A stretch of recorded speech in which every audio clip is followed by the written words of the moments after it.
Assalamualaikum warahmatullahi wabarakatuh.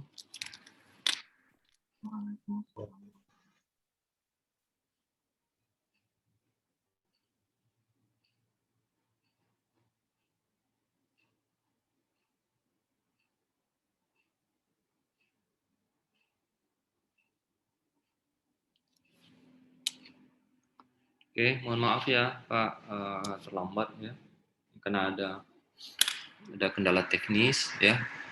Oke, baiklah, kita lanjutkan dengan keuntungan-keuntungan pemberian obat secara parenteral ya. Keuntungan-keuntungannya adalah yang pertama respon fisiologis cepat ya, sehingga dalam hal-hal tertentu ini sangat menguntungkan, seperti pada kasus asma, kemudian gagal jantung ya, kemudian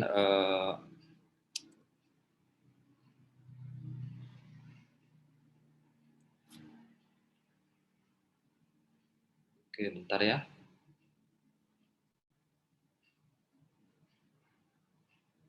Yang pertama respon fisiologis yang cepat ya, sehingga dalam hal-hal tertentu itu sangat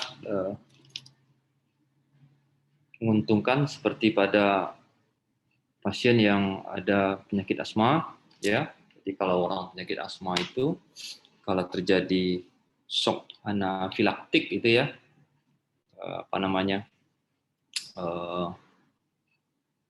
sesak nafasnya gitu ya, itu memang harus cepat kita memberikan obat yang langsung masuk ke dalam pembuluh darah gitu ya, pembuluh darah.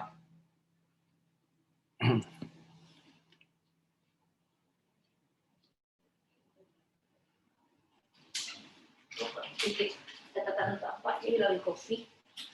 Nah, yang itu tuh kenapa ini 20 juta? Ya Pak ya. Iya ya. SK PPK Pak ada deh Pak? Enggak ada dong. Coba tanya sama Bu Iyet. Ini nomor kontrak pengabdian Pak. Oh, coba tanya sama Bu Iyet ya. Ada Bu Iyet itu ngirim.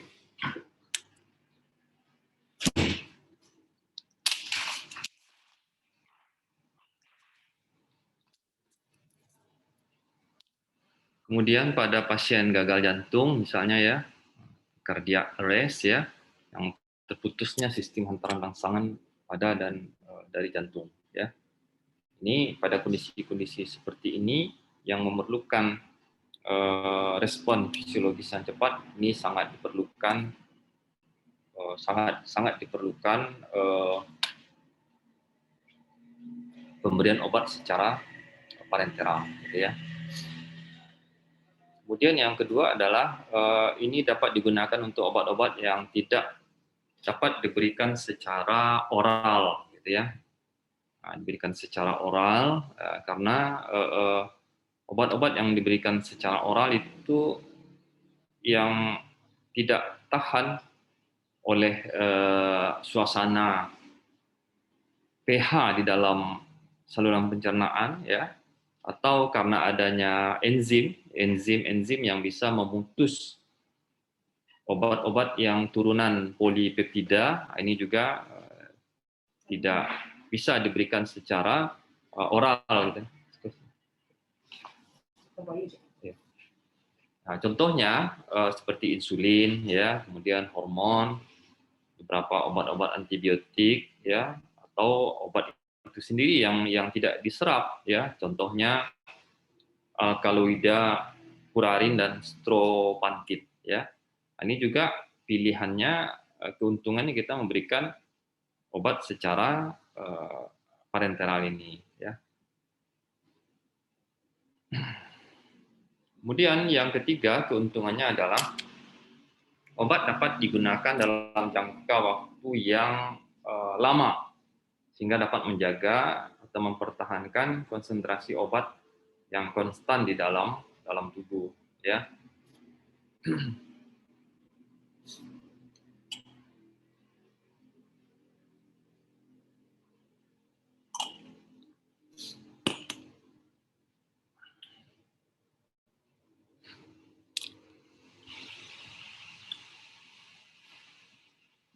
Kemudian yang keempat, ini contohnya ini infus ya. Jadi kalau kita memberikan infus ya, infus intravena ya, itu bisa digunakan dalam jangka lama ya, dalam jangka waktu yang lama, sehingga kadar obat di dalam darah ya, dalam tubuh itu selalu konstan dan terjaga ya. Nah, itu gunanya. Kemudian yang keempat, keuntungannya adalah pasien-pasien yang tidak dapat memakai obat secara oral. Nah, contohnya pada bayi ya, atau pasien yang mengalami muntah ya, atau tidak sadarkan diri. Jadi tidak ada refleks menelan dari pasien tersebut ya. Maka sediaan parenteral merupakan salah satu alternatif pemberiannya ya. Kemudian pada yang kelima, keuntungan dari pemberian obat secara parenteral ini, pemberian obat secara parenteral juga dapat menghasilkan efek lokal ya.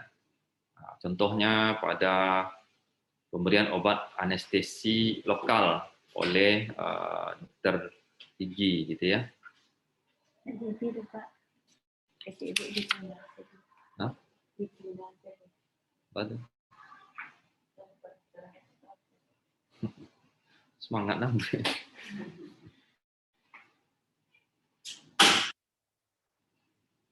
Kemudian yang keenam ya, pada peristiwa terjadinya bleeding atau banyak darah yang keluar mungkin karena proses persalinan atau karena adanya kecelakaan misalnya ya, maka ini cara parenteral dapat digunakan untuk penggantian volume darah ya. Jadi biasanya di rumah sakit itu, di unit gawat darurat itu akan diberikan apa namanya, larutan ringer laktat ya, atau NaCl fisiologis untuk mengganti elektrolit, cairan elektrolit atau cairan tubuh yang banyak berkurang karena terjadinya proses bleeding atau pendarahan ya.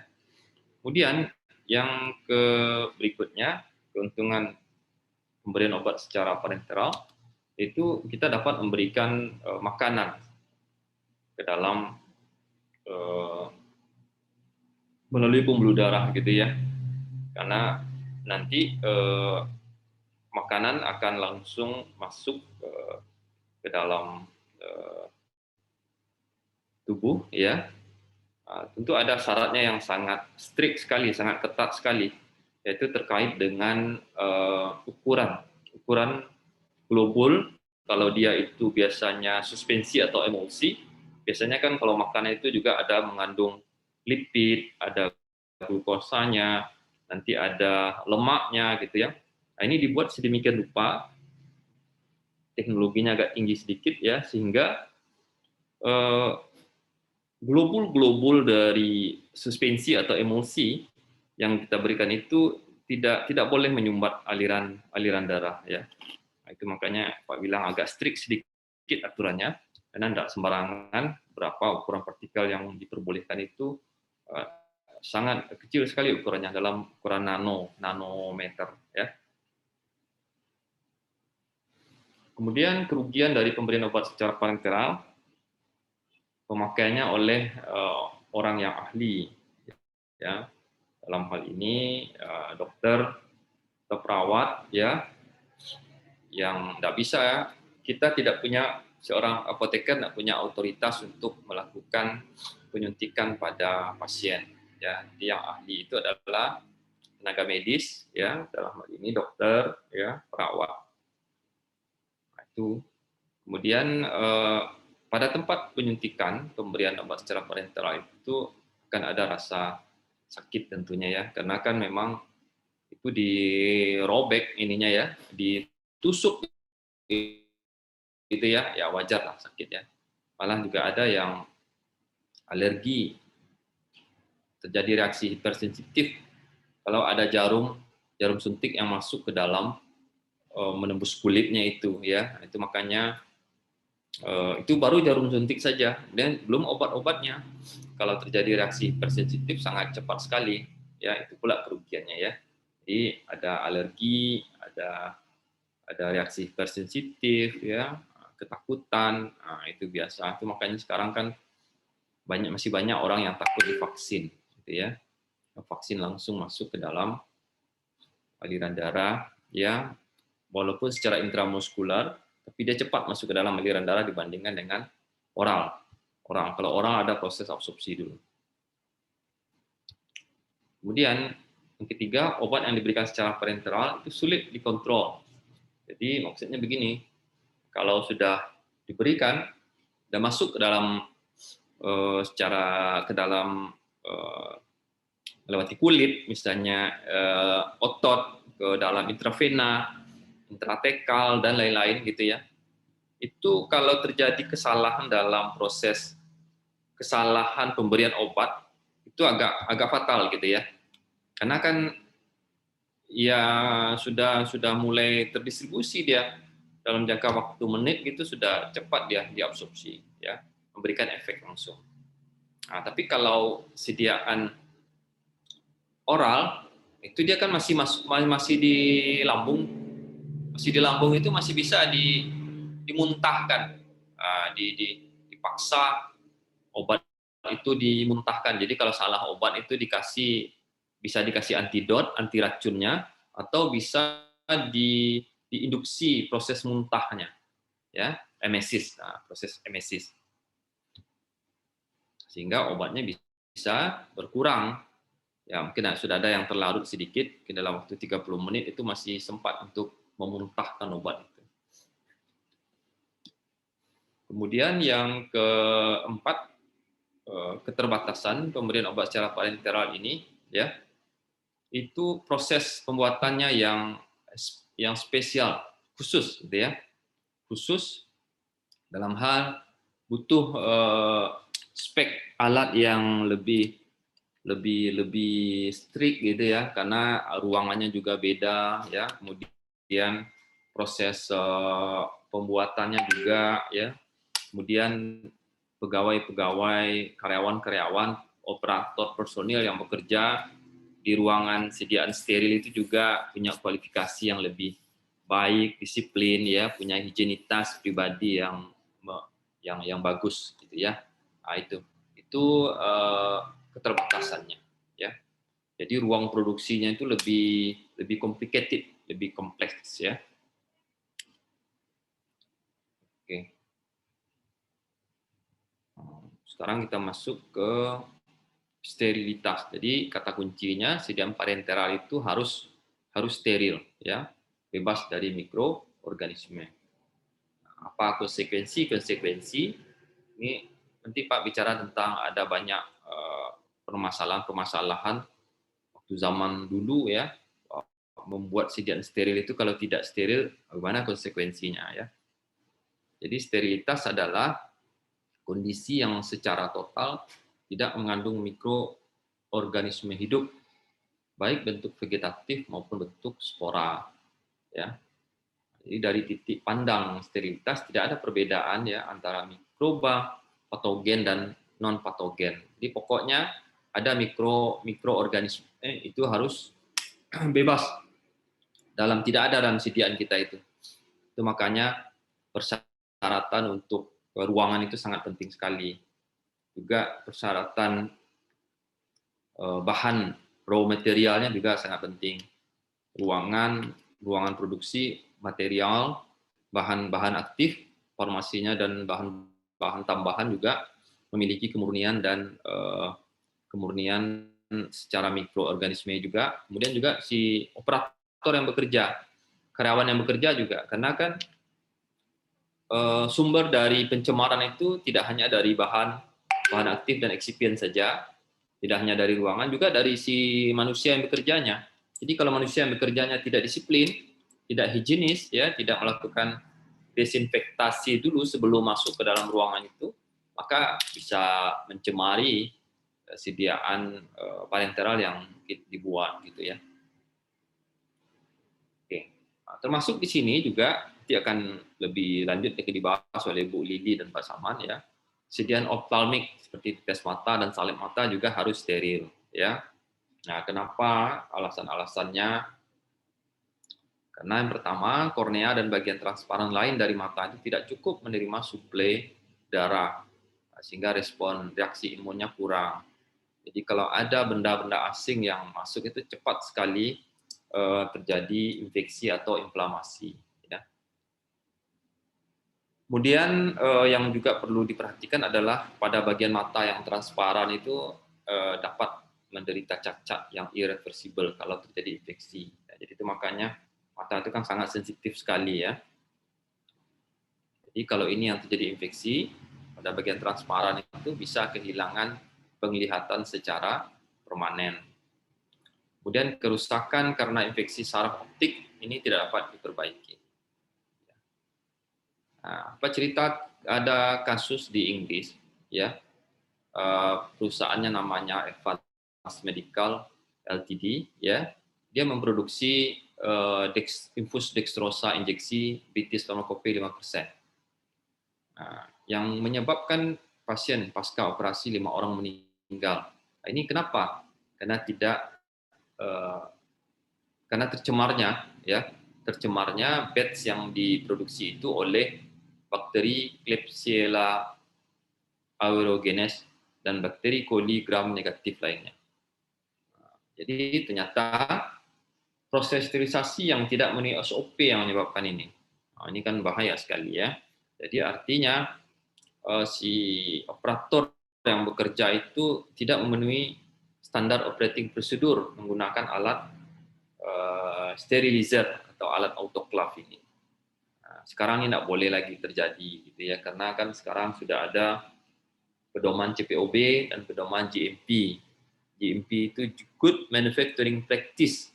Kalau CPOB di kitanya di Indonesia namanya cara pembuatan obat yang baik. Kalau industri-industri tidak membuat atau memanufaktur obat, membuat sediaan farmasi dengan pedoman CPOB, maka itu akan tidak bisa di approve atau dikeluarkan izin industri tersebut ya. Nah, kemudian ada kasus di Rocky Mount di Amerika ya, tadi di Inggris ya, ini di Amerika. Ini perusahaan yang termasuk top juga, Abbott Laboratory pada tahun 71, jadi sudah lama sekali gitu ya. Ini disebabkan oleh botol infusnya yang terkontaminasi. Nah, ini bahayanya. Jadi botol infusnya terkontaminasi ya oleh mikroba Enterobacter dan Enterobacter aglomerans ya. Maka ini dilanjutkan juga produksinya, ternyata botol infus tidak memenuhi syarat ya, menyebabkan kematian 40 pasien. Ya. Kemudian ini salep mata, insiden salep mata di Swedia tahun 64. Jadi kontaminasi mikroba Pseudomonas aeruginosa pada salep mata hidrokortison menyebabkan infeksi mata dan kehilangan kemampuan melihat. Nah, coba kalian bayangkan infeksi mata sampai tidak bisa melihat ya, jadi irreversible ya. Nah, setelah dilakukan investigasi atau penelitian, maka kontaminasi mikroorganismenya itu, isolatnya itu menunjukkan resistensi terhadap neomisin dan anfomisin ya, yang ini, yang pseudomonas ini ya.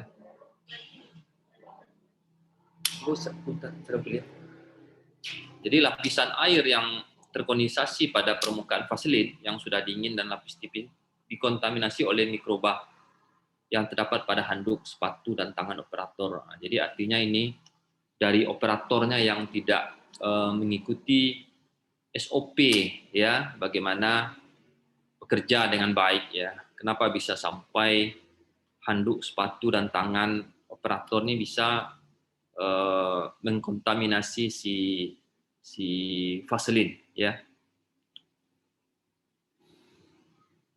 Oke. Jadi ini yang harus kita perhatikan supaya ketentuan-ketentuan dalam CPOB ya, dalam GMP dan current GMP untuk memproduksi sediaan steril. Pertama itu sarana fisik. Nah, ini yang Pak bilang tadi, sarana fisik ini penting sekali karena memang sediaan steril ini terpisah dari yang lain. Kemudian panduan kerja, pelatihan yang cukup untuk operator kerja di ruang aseptik apalagi ya. Kemudian membuat dan mengikuti kegiatan yang sudah dirumuskan dalam SOP. Nah, yang pentingnya pertama yang bekerja di ruang aseptik ya. Kemudian melakukan inspeksi. Apakah semua ketentuan yang bekerja di ruang aseptik telah diikuti dan ditaati oleh semua pihak. Nah, jadi ini penting. Jadi harus dilakukan inspeksi secara berkala gitu ya. Secara berkala.